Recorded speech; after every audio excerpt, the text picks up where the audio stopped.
Ese es el segundo mensaje, hermanos, de los 10 mandamientos. Abran sus Biblias en Éxodo 20.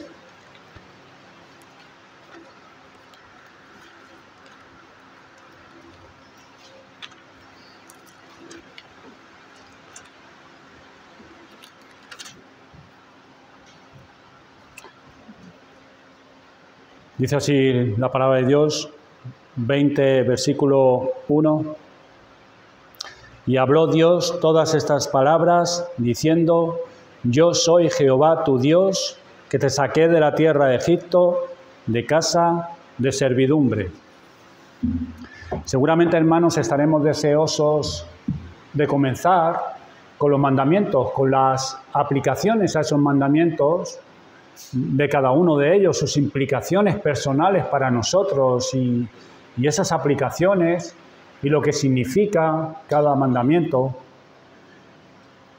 Y mi deseo y oración es que cada predicación de los mandamientos recogidos en Éxodo 20 podamos ver nuestra necesidad moral y espiritual y ver a Jesucristo como aquel que se dispone para recibirnos a cada uno de nosotros cuando vamos a Él. Que podamos contemplar a Cristo a través de la ley,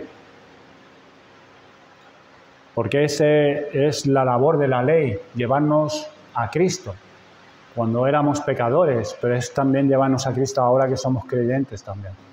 A Cristo, siempre a Jesucristo. Jesucristo es el centro del Antiguo Testamento y del Nuevo Testamento.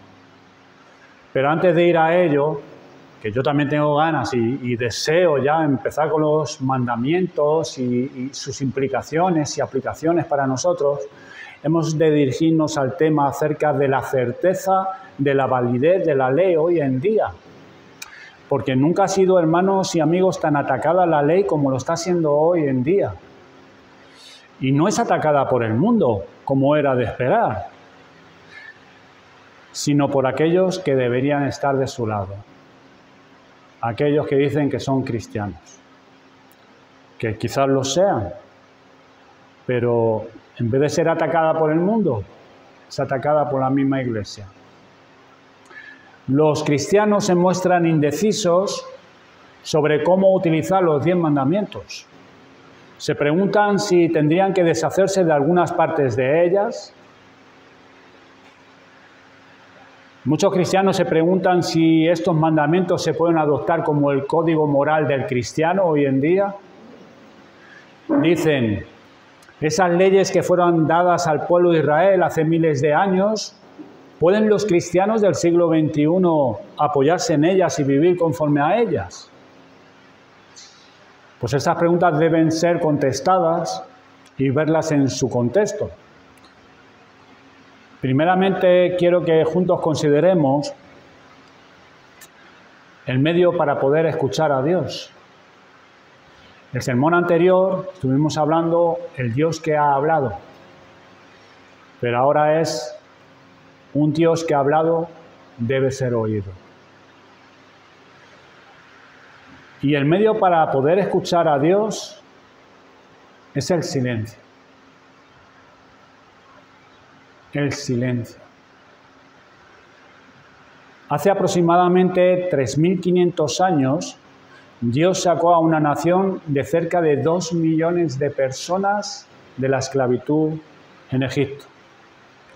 Los llevó hasta un árido monte llamado Sinaí, en medio del desierto. Dios llevó intencionadamente al pueblo de Israel a un sitio en el que dependían totalmente de Él.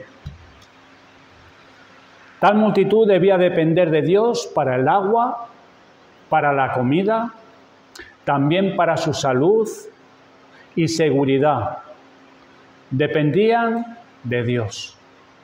Al llevarlos al desierto, Dios les estaba diciendo que debían depender totalmente de Él.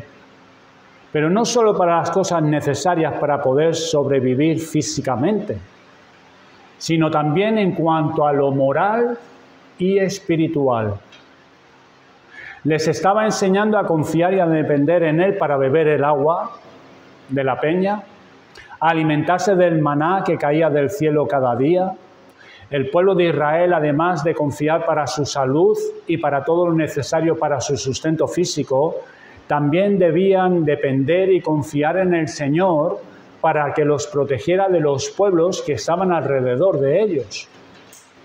Dios los llevó al desierto para que vieran su incapacidad e inutilidad y que no podían hacer nada por ellos mismos y que todo lo que tenían provenía de Él, para que confiaran y dependieran solamente en Él. Hace años estuve desayunando con un hermano. Este hermano era pastor de una iglesia en el sur de España, en la comunidad de Andalucía. Estábamos a punto de desayunar y yo esperé por respeto a que él diera las gracias a Dios por los alimentos, porque él era pastor y supongo que todavía será pastor. Entonces, pues yo me quedé ahí quieto esperando a que él orara. Observó que no me decidía a comer y me dijo que si quería podía orar yo, porque él no tenía la costumbre de orar por dar gracias a Dios por el desayuno, sino solo por el almuerzo. Yo oré por el desayuno. Hermanos, hoy confiamos mucho en nuestras capacidades.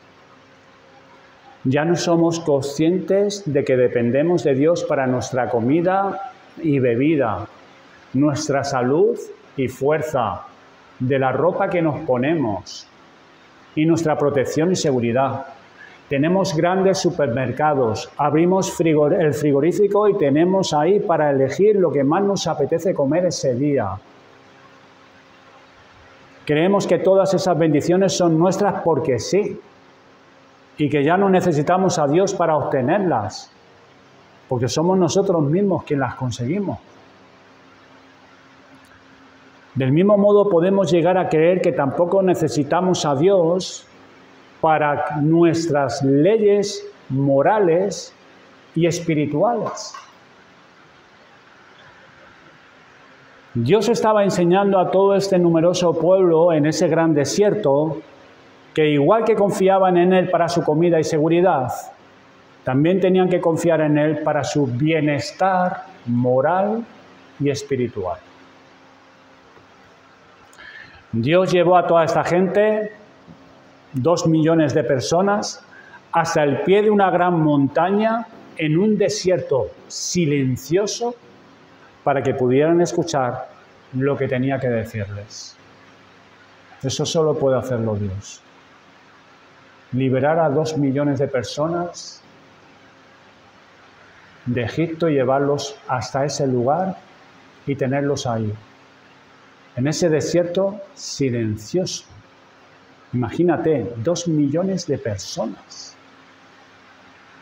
para que escucharan lo que Él tenía que decirles.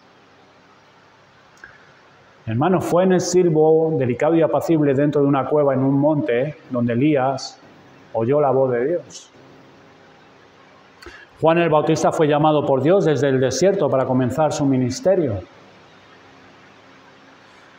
Y en medio del bullicio de la vida, en el cual estamos todos en este bullicio, Dios alienta a su pueblo diciendo: estad quietos, que puede traducirse también como estad en silencio y conoced que yo soy Dios. El silencio es una de las mayores necesidades de nuestro inquieto mundo actual, el silencio. Sin embargo, el silencio es lo que más tememos, estar en silencio. Por eso el predicador nos alienta a tener la creencia, en Eclesiastés 7:2, que mejor es ir a la casa de luto que a la casa del banquete. Si te dieran a elegir entre un funeral o una fiesta en la playa o en una casa, ¿qué elegirías mejor? ¿Un funeral o una fiesta? Pues el sabio que escribió este libro dice que es mejor ir a un funeral. es mejor. ¿Por qué? Porque la fiesta está intencionadamente preparada para ahogar la conciencia de la ley de Dios, mientras que la callada reflexión en un funeral puede hacer que el que vive lo pondrá en su corazón. Si queremos escuchar lo que Dios quiere decirnos,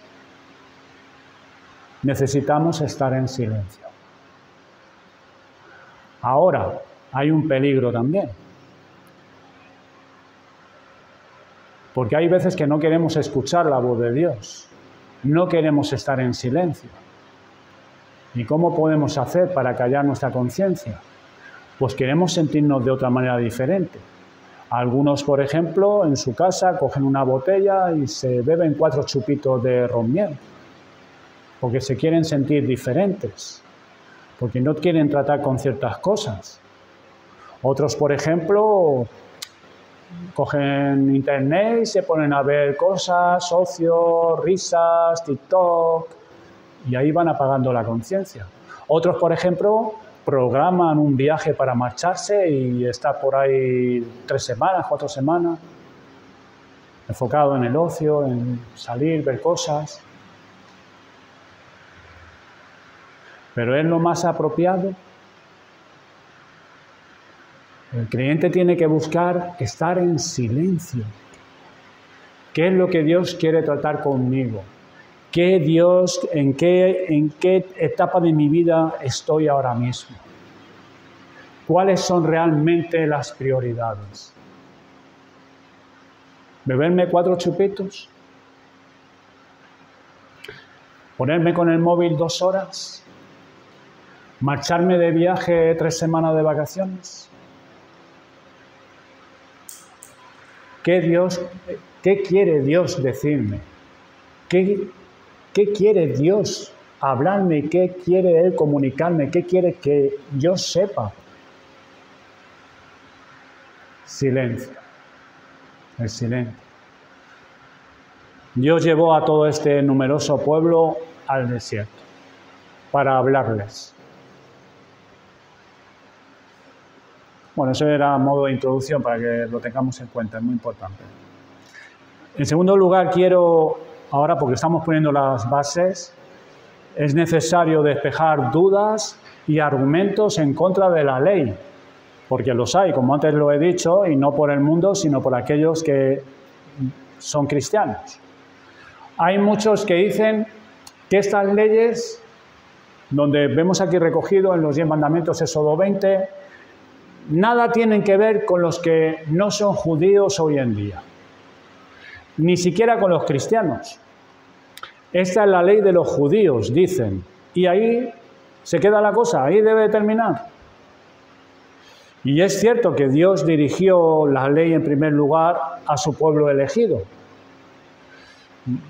Dios llamó a Moisés y le dijo ahí en Éxodo 19, le dijo: así dirás a la casa de Jacob y anunciarás a los hijos de Israel. Cientos de años antes, Dios llamó a un hombre llamado Abraham. Él no era judío. Él era un idólatra de Ur de los Caldeos, cuya familia se convirtió en una tribu y más tarde en una nación. La familia, la tribu y la nación fueron elegidas por Dios. No porque fuesen una familia, una tribu, una nación especial, porque eran los más insignificantes de la tierra. No había ningún atractivo en ellos, sino porque les amó. Dios los amó. Pero Dios también tenía el propósito de manifestarse al mundo a través de ellos y que millones fueran bendecidos. Esa es la promesa que Dios le dio a Abraham, de que en su simiente serían benditas las naciones. Dios dijo a Israel que se mostraría a sí mismo de 2 formas. Por sus palabras, mostraría su naturaleza santa a través de la obediencia que esperaba de su pueblo elegido, y también se mostraría por sus hechos. Esto es, su odio al pecado y su compasión por el pecador. Observemos un ejemplo cómo Dios habla de la misma manera a la iglesia cristiana que a los judíos para desmontar este argumento de que aseguran muchos cristianos que la ley es solamente para los judíos, para el pueblo de Israel. Miren en Éxodo 19, versículos 5 y 6.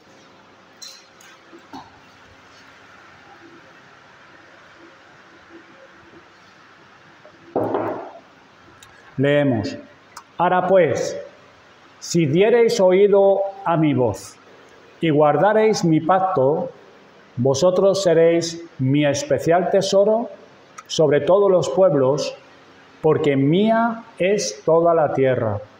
Y vosotros me seréis un reino de sacerdotes y gente santa. Estas son las palabras que dirás a los hijos de Israel. Mi especial tesoro, dice el Señor. Si usted diereis oído a mi voz, a mi ley, ustedes serán mi especial tesoro, un reino de sacerdotes, gente santa. Se lo está diciendo al pueblo de Israel, a ese pueblo que estaba en el desierto. Estas palabras son muy significativas porque tienen su exacta correspondencia en 1 de Pedro, capítulo 2, 9 y 10. Vayan allí. Dios a través del apóstol Pedro escribe no a los judíos en esa carta, sino a la iglesia cristiana. 1 de Pedro, capítulo 2, versículos 9 y 10.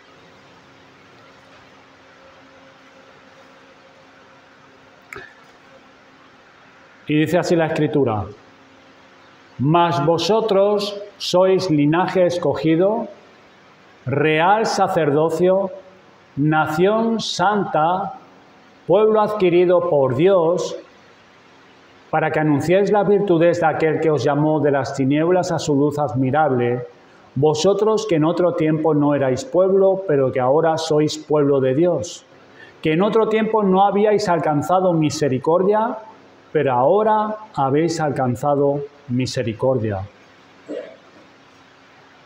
¿Han visto la correspondencia entre un pasaje dicho al pueblo de Israel, a los judíos? Pedro está escribiendo a la iglesia.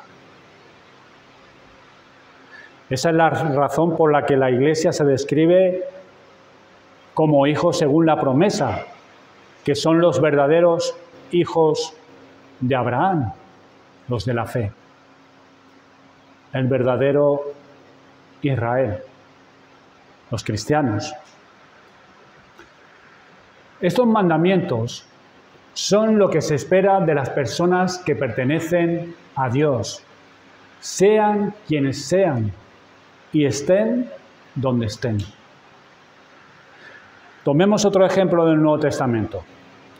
No vamos a ir allí, pero tanto Pablo en Efesios 5 como Pedro en 1 de Pedro 3 describen las relaciones familiares. Ellos tocan en su enseñanza las relaciones familiares. Maridos a sus esposas, la esposa a sus maridos, los padres a sus hijos. Y Pedro también describe las relaciones familiares y es evidente que tiene en mente a la familia cristiana. Pero ¿no significa nada para todas las familias?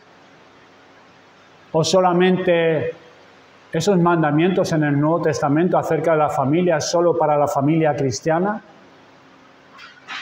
¿No significa nada para todas las demás familias? Por supuesto que sí. Si la familia cristiana debe ser el modelo para todas las familias, la ley del Antiguo Testamento para Israel era igualmente el modelo para el mundo pagano e idólatra que les rodeaba. Miren el razonamiento de Deuteronomio capítulo 4. Ahí sí les voy a pedir que vayan.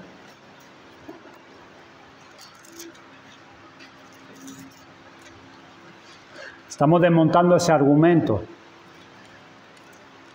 Deuteronomio capítulo 4, versículos del 5 al 8.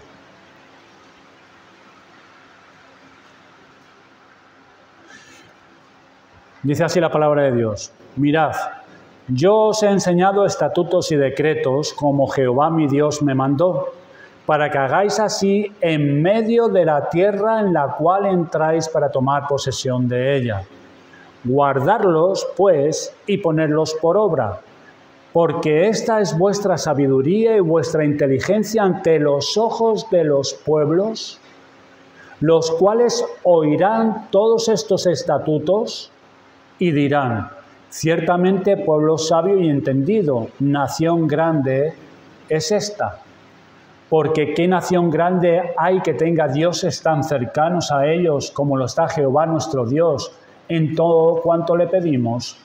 ¿Y qué nación grande hay como que tenga estatutos y juicios justos como es toda esta ley que yo pongo hoy delante de vosotros?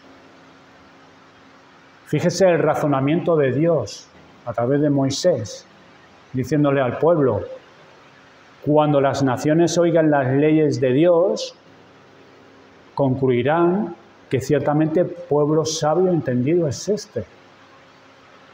Nación grande es esta. Y envidiarán los estatutos y decretos de Israel.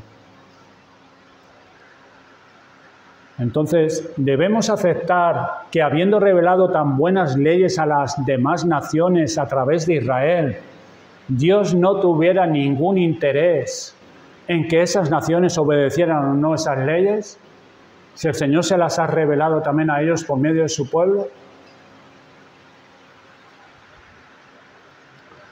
Estas no son simplemente las mejores leyes que Dios ha revelado, sino las únicas, y son para toda la humanidad,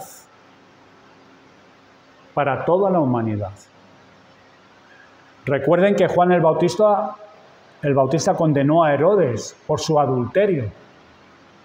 Y Pablo discutió con el gobernador Félix de la justicia, discutió acerca del dominio propio y del juicio venidero. Porque tanto como el rey judío como el gobernador romano estaban bajo la ley moral de Dios. Por eso Juan el Bautista fue a confrontar su pecado de adulterio. Y Pablo al gobernador romano discutió acerca del dominio propio, el juicio, la justicia que demanda Dios de todos los hombres. Moisés dio las leyes a los sacerdotes y ancianos de Israel y ordenó que cada 7 años, durante la fiesta de los tabernáculos, la ley debía ser leída a todo Israel. Y miren en Deuteronomio 31, versículos 12-13,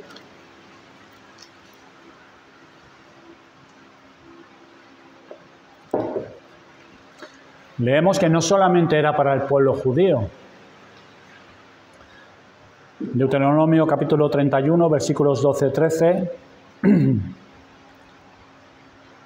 dice así la palabra de Dios: harás congregar al pueblo, varones, mujeres y niños, y miren ahora, y tus extranjeros que estuvieren en tus ciudades, para que oigan y aprendan y teman a Jehová vuestro Dios, y cuiden de cumplir todas las palabras de esta ley.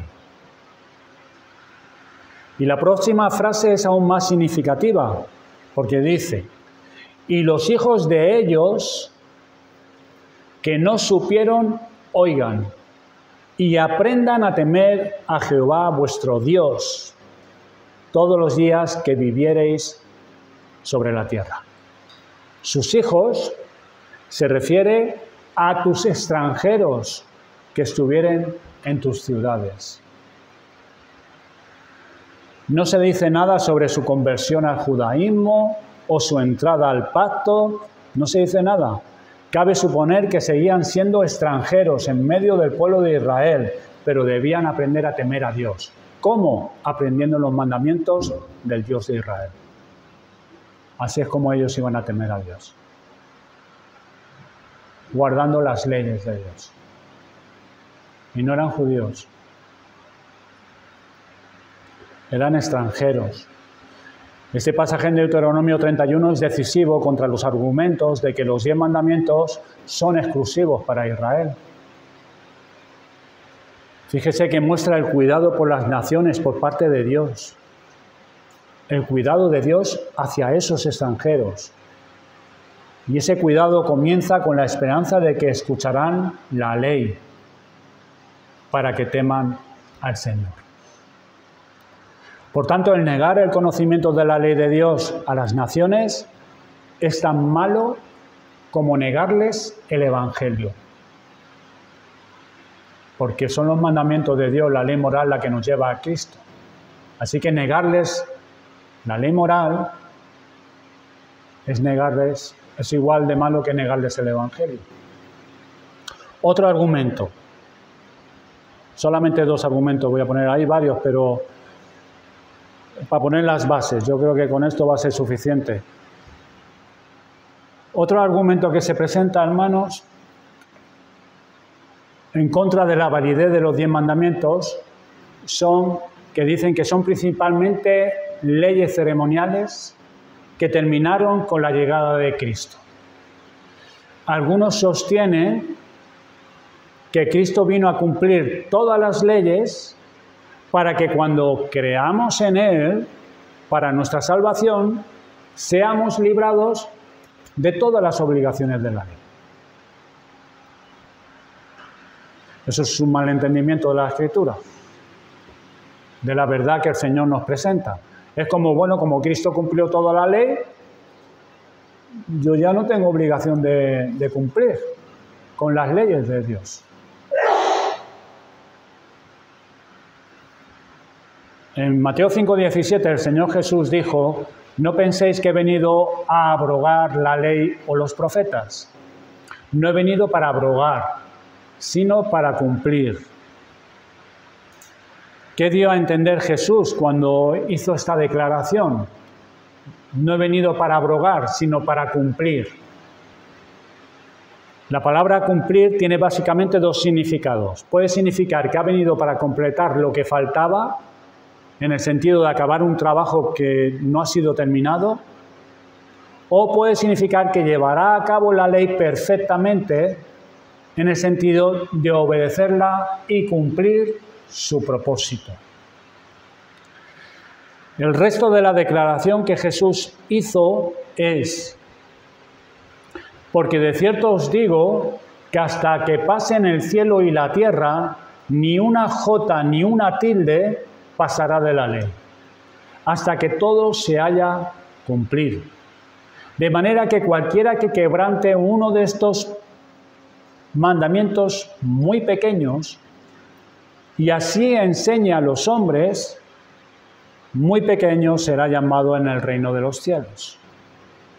Mas cualquiera que los haga y los enseñe, este será llamado grande en el reino de los cielos. Mateo 5, 18, 19. En Romanos 13, 9, Pablo nos dice que la ley de Dios se resume en la palabra amor. Y llega a la misma conclusión en Gálatas 5, 14, donde dice: porque la ley en esta sola palabra se cumple: amarás a tu prójimo como a ti mismo. Es significativo que la palabra traducida como se resume en Romanos 13 y cumple en Gálatas 5 es la misma empleada por nuestro Señor en Mateo 5, 17. Entonces, la comprensión de este versículo es que toda la vida de Cristo es un resumen de obediencia a la ley de Dios. Vino a llevar a cabo la ley en su vida a la perfección para que la ley no tuviera ningún poder sobre él. La vivió perfectamente y la enseñó a la gente a obedecerla. Cuán cuidadosamente guardaba nuestro Señor la ley. La obedeció hasta el detalle más minúsculo. Y no solo eso, sino que enseñó a los demás a amar la ley. Y se la explicó, confirmándola constantemente y defendiendo la absoluta necesidad de obedecerla. Y el Señor enseñó esto acerca de la ley. Eso es exactamente lo que Cristo hizo. Cuando la gente fallaba, ¿qué es lo que les enseñó el Señor? A arrepentirse y aceptar el perdón. Esa es la razón por qué trató a la mujer adúltera de la forma en que lo hizo. El Señor no le dijo a la mujer adúltera, no importa cómo vivas, sino al contrario, le dijo, vete y no peques más. Ella había quebrantado el mandamiento del Señor, no adulterarás. Pero el Señor no le dijo, bueno, levántate, vete, no importa cómo vivas. No, vete, no peques más. Cuando el Señor le dijo, ni yo te condeno, el Señor no le estaba quitando valor ni vigor a la ley. La mujer estaba condenada y bajo el juicio de Dios, pero Cristo le ofreció el perdón. Cristo no suavizó los requisitos de la ley, pero moderó su castigo con misericordia.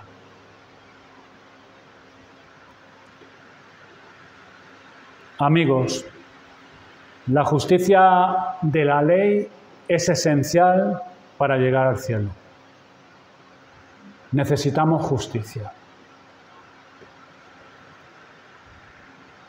Es esencial para llegar al cielo. Así que cuando un joven vino y preguntó a Cristo qué debía hacer para heredar la vida eterna, nuestro Señor respondió inmediatamente, tú conoces los mandamientos, obedécelos.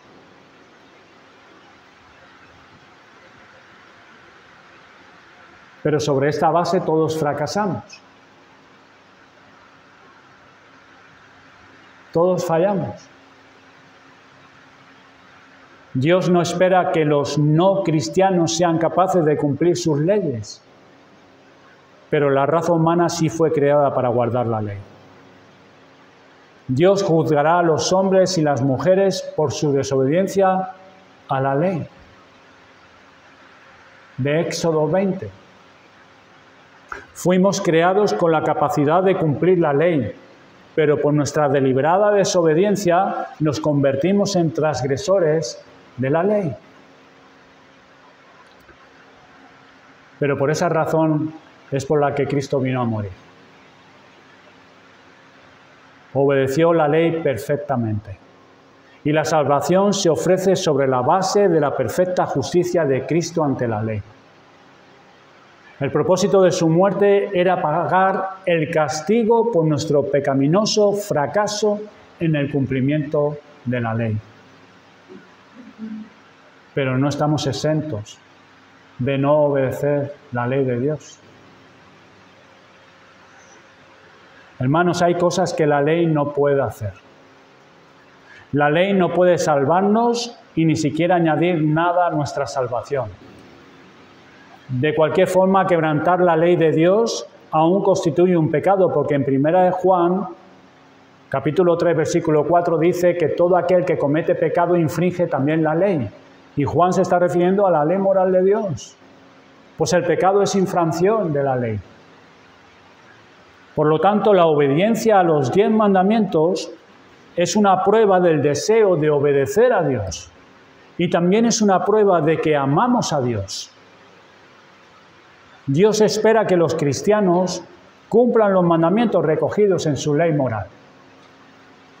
Y Él les proporciona toda la ayuda necesaria para ello. ¿Qué es lo que nos ha dado el Señor a los cristianos? A los que han sido nacidos por el poder de Dios y purificados y lavados con su palabra. Les ha dado nueva vida y ha puesto el Espíritu Santo en sus vidas, de forma que cuando pone estas leyes ante los cristianos, espera que sean cumplidas por ellos. El hecho de que Cristo viniera a liberarnos del castigo de la ley no significa que viniera a liberarnos de sus exigencias de justicia.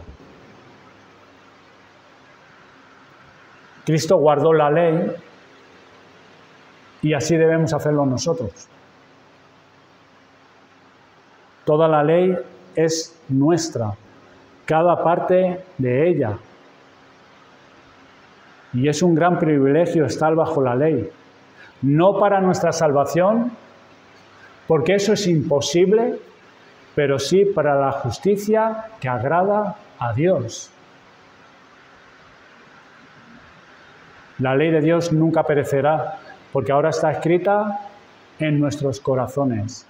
Y si Dios la ha escrito en nuestros corazones, ¿con qué motivo la ha escrito entonces?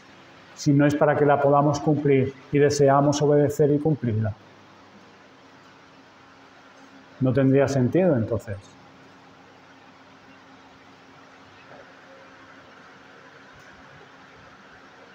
Es por la ley escrita en nuestros corazones y por el Espíritu Santo que podemos esforzarnos en agradar a Dios, andando conforme al patrón que nos ha dado. ¿Cuál es ese patrón? El amor. El amor.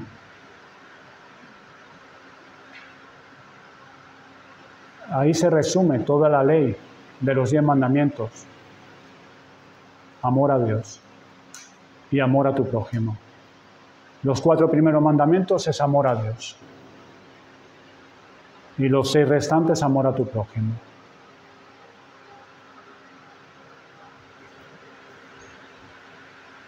Es por la ley que el cristiano anda en libertad. Como dijo el salmista, si no hubiera leyes aquí en España, no tendríamos seguridad para poder andar en las calles. Así que la ley es buena también. Se han cambiado leyes sobre la defensa de los bienes personales y hay muchas personas que no tienen la seguridad de que cuando vuelvan a sus casas no va a estar una familia ocupada en su casa. Si hubiera leyes más estrictas, habría más seguridad. No habría tantos criminales en las calles. Si las leyes que hoy en día tenemos por nuestros políticos no fuesen tan permisivas, no habría tantos delitos, tantos crímenes, tantas violaciones. Así que la ley es buena, porque si hay ley, hay libertad. Pero el concepto que nos han hecho entender y se ha metido en la mente de muchos cristianos es que la ley es mala, que la ley esclaviza, que la ley te quita tu libertad. ¿Pero libertad para qué? ¿Para agradar a Dios o para hacer lo que bien te viene en gana? Sin tener que dar cuentas a nadie. Es por la ley que el cristiano anda en verdadera libertad. Como dijo el salmista en el Salmo 119, 45, y andaré en libertad porque buscaré tus mandamientos. ¿Cómo el joven limpiará su camino? Nos dice la palabra de Dios, guardando tus mandamientos. Es que puedo limpiar mi camino de todo lo que hay que me puede obstaculizar, me puede hacer tropezar, me puede desviar, guardando sus mandamientos. Necesitamos disponer de la ley para que nos guíe en todo tiempo. Dice el salmista en el capítulo 40, versículo 8, el hacer tu voluntad, Dios mío, me ha agradado, y tu ley está en medio de mi corazón. La ley es fundamental para nuestra vida cristiana, porque hermanos y amigos, nos ayudan a ver la santidad de Dios, nos ayuda a definir el pecado y nos ayuda a mantenernos en el camino cuando nos desviamos. Y es esencial. La ley es una buena regla para medir nuestro amor a Cristo y nuestro amor a nuestro prójimo. Si no hubiese la ley de Dios, ¿cómo podríamos manifestar y evidenciar nuestro amor a Dios? Si no hay, ¿qué ley rige eso? ¿Cómo puedo saber si estoy amando a mi hermano? ¿Cómo puedo saber si estoy amando a Dios si no hay mandamientos que pueden evidenciar que verdaderamente amo a Dios? Para los cristianos, La ley no es un enemigo. Si el cristiano piensa o considera que la ley es su enemigo, algo anda mal. Algo anda mal en su entendimiento acerca de la ley. Porque quizás ha dejado entrar la filosofía de este mundo. La ley no es un enemigo del cristiano, es un amigo, cuyas directrices amamos y debemos seguir amando, y trae libertad, no esclavitud, porque ahora la que nos domina, es la ley real del amor, y es la ley del Espíritu. La próxima semana, si Dios lo permite, consideraremos el primer mandamiento. No tendrás dioses ajenos delante de mí. Vamos a orar, vamos a pedir ayuda al Señor.